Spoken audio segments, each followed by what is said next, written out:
تر اوسه پورې دا سلسله داسې روانه ده چې کلم څوک د حق خبره کوي، د الله او د نبی صلی الله علیه وسلم خبره کوي، هغه له به په دې دین کې ضرور تکلیف ملاویږي.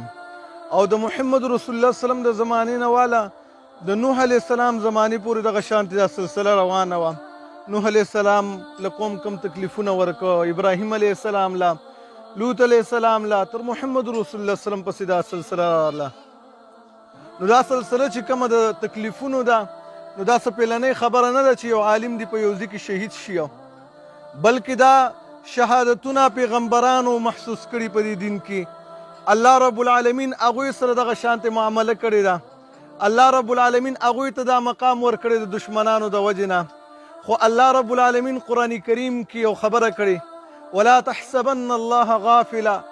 په الله رب العالمین به د ناخبرۍ او په د غافلو ګمان نه کې د هغه څه نه چې څه دا ظالمان کوي. داسې څوک نه وایي چې ما ډز وکړلو، عالم مې شهید کړلو، زه به په خپل ځای باندې په ارام کښېنم، نه حساب شته نه کتاب شته. موږ مسلمانان یو که د هر مکتب فکر سره تعلق ساتو، که هغه د هر مسلک سره تعلق ساتي، د هغه دا یقین دی چې قیامت به الله قایموي او د حساب ورځ د دې بندګانو سره شته. د دې وینې حساب به الله رب العالمین له ورکوي. وینه خو لرې خبره ده، انسان چې دا خپلې خبرې کوي په دې باندې الله رب العالمین د دې بنده سره حساب کوي د قیامت په ورځ باندې. او دغه شهادتونه دا به راځي، دې سره زموږ عزم نه کمزوری کېږي، قسم دی دې سره زموږ عزم اوچتېږي، ورځ په ورځ باندې د خلکو جذبې اوچتېږي. خلک خپل بچي د دې د وجې نه مدارسو ته راوباسي چې دا خو ډېر اعلی مقام دی. شیخ عبدالعزیز رحمه الله، ما سره د شیخ امین الله حفظه الله په مدرسه کې ملاقات شوی و. لکه زه دا مخکې به دومره چا نه پېژندلو، اوس الحمدلله تر سعودي او تر انګلینډ او تر جرمني نور د دنیا کوم ملکونه چې دي هلته کې خلک الحمدلله پېژني.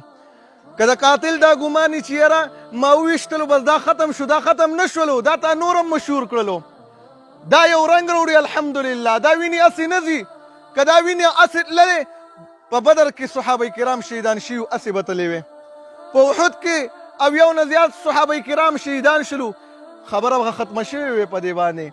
د دې دین مخه ګورې ابو لهب او ابو جهل نه ده نیولې، والله چې هغوی خپل وس کړی دی، طاقتونه یې استعمال کړي دي، قومونه یې راپاڅولي دي، لیکن هغه خلکو دا مخه نه نیولې. نو ته به په یو ډز باندې څه ونیسي، که وبه یې نیولی شي، چېرته به مو نه نیولی شي. خو دا الله رب العالمین به تقدیر کې دغه شانتې لیکلي وو. زه د هغه کورنۍ، د هغوی وروڼه، د هغوی مور او پلار څومره خپلوان چې ټول له تسلي وایم. الله رب العالمین یو وعده د دې بندګانو سره کړې ده، د الله فیصله ده، کل نفس ذائقة الموت. الله وایي هر ساه والا شي، زه هر انسان نه یاد کړی، هر ساه والا. ملایک ولې نه یو په دریابونو کې میان ولې نه یو ورځ د دې ټولو د فنا کېدلو شته دی. چینجي ولې نه د دې ځمکې د دوی د فنا کېدلو یوه ورځ شته دی، دوی له به مرګ راځي. نو دا مرګ په موږ ټولو باندې روان دی. خو لیکن بهتر انسان هغه چې الله رب العالمین ولا په دې خپله لاره کې شهادت مرګ ورکړي، او یا همداسې عام مرګ چې دا شانتې الله رب العالمین چاله په نیکۍ کې راولي. یاره موږ وایي جومات ته روانو، وفات شولو، مړ شولو، په سجده کې وفات شولو، څومره خوشحاله وي چې یاره ښایسته حالت ته روانو.